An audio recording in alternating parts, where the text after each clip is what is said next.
right, in today's video, we're gonna be talking about what everybody keeps asking me, what I paid for my 2024 Ranger Raptor.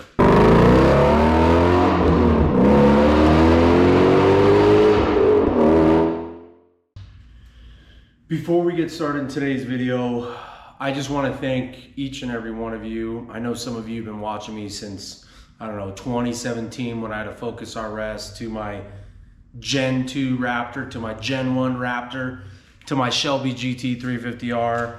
And I just wanted to give a big thank you. We got a new sponsor on the channel, Diode Dynamics. So I'll put a link right here in the video on the discount code. It's free shipping whenever you use my discount code. I'm gonna be installing some 8-pillar lights, SS3s, and the SSC2s as chase lights on the truck, so keep a lookout for that video. But again, just wanted to give a big thank you for everybody watching the video, supporting the content, and excited to be working with Diode Dynamics. So let's jump into the main part of this video. Because these trucks are new to the market, and just like any other Ford Performance product, Porsche product, whatever, when there is high demand and low supply, that creates a lot of challenges to enthusiasts like us trying to purchase these vehicles. Now, having said all that, I want to cut straight to the chase. Like, if you guys only want to care about what I paid for this car, I paid MSRP.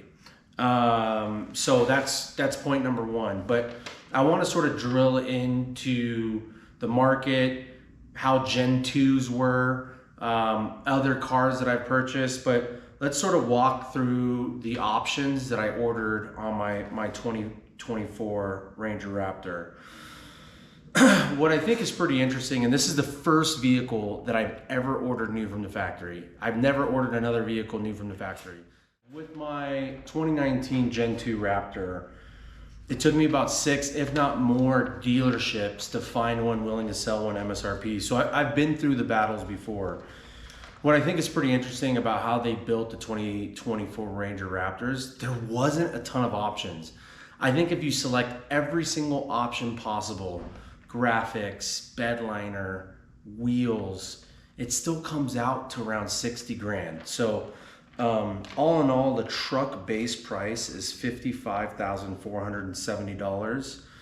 A total destination delivery of $1,595. So you're looking at around $56,905 base, right? Including destination, including the truck, no options. So let's talk through some of the options that I had. I chose the engine block heater. I'm gonna talk through that here in a little bit. I chose the Raptor graphic package, and then I did the spring and bed liner. So all in all, total options of my truck was $1,435, which brings the MSRP total to $58,500. And that's not actually what I paid for it. So let me talk through why I picked the engine block heater.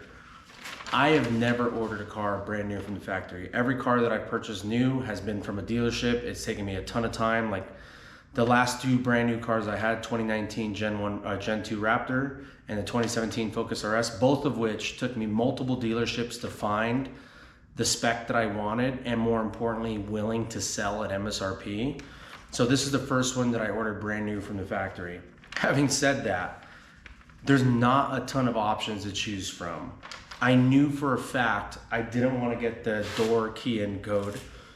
I didn't want to get the mud flaps because I'm going to try to fit 35s on this. And I knew I didn't want the beadlock wheels because I'm going to try to fit 35s, right? So I'm going to get aftermarket wheels. So going through all that, I sort of had this moment of, man, this is my first time ordering a new vehicle from the factory. I gotta click something. I gotta pick an option to make it my own. And that's where the engine block heater came into play. I had this vision in my head of, hey, if I go off-roading during winter up in the mountains in Denver and Montana, wherever, even that we do get cold weather here, not below zero that often for that long for that matter, I figured it would be a nice option to have. And so that's why I picked the engine block heater. We'll see if I ever actually use it. But to say all that, the total MSRP on the truck, $58,500. I did not pay $58,500. I paid $57,500.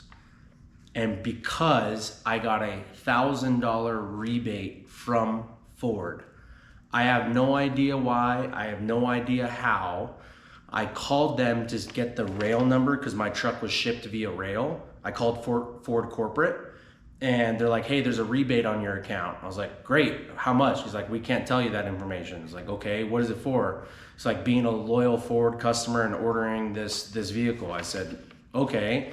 It's like, if you want to figure out what it's worth or how much it is, call your dealer and they'll have it. So when I called my dealer, I talked to Michael and I was like, hey, I talked to Ford corporate. Apparently there's a rebate on my account. He told me like, hey, sometimes rebates don't work with specialty vehicles, Ford performance vehicles, but I'll plug it in. He plugged it in, $1,000 rebate. So I got this truck for $57,500, $1,000 under MSRP. For anybody out there shopping, listen, you can do whatever you want with your money. That's completely fine. I am highly against paying over sticker. Now, having said that, I have a Shelby GT350R that I pretty much paid for MSRP as the second owner last year. So what, 6 years old? So like certain vehicles really hold their value. Those vehicles were trading 80, 90, some even $100,000 when they came out. So I get it. But I say this with, I was able to find one at MSRP. If you reach out to the dealership that I went to, they will sell it to you at MSRP. I see Raptors for sale on a weekly basis for MSRP. Now, when you see it, you gotta buy it immediately because they get sold pretty quickly. So that was pretty much it. I wanted to cover this video on what I paid for my 2024 Ranger Raptor. Like I said earlier, I'm hoping to get these lights, diode dynamic lights, installed tomorrow. I do plan the next video is gonna come out Sunday, so keep a lookout for that. Probably Sunday evening, because I'm finally taking this thing off-road. It's got about 850 miles. The trail that I'm going to is about 100 miles away. So as soon as these tires hit dirt for off-roading, we should be at 1,000 miles. So really appreciate you guys staying tuned. If you want to see more, comment, please subscribe, please like, please tell me what you guys want to watch. I came up with this video because I had a ton of comments asking what I paid for, but that's it for now. Peace.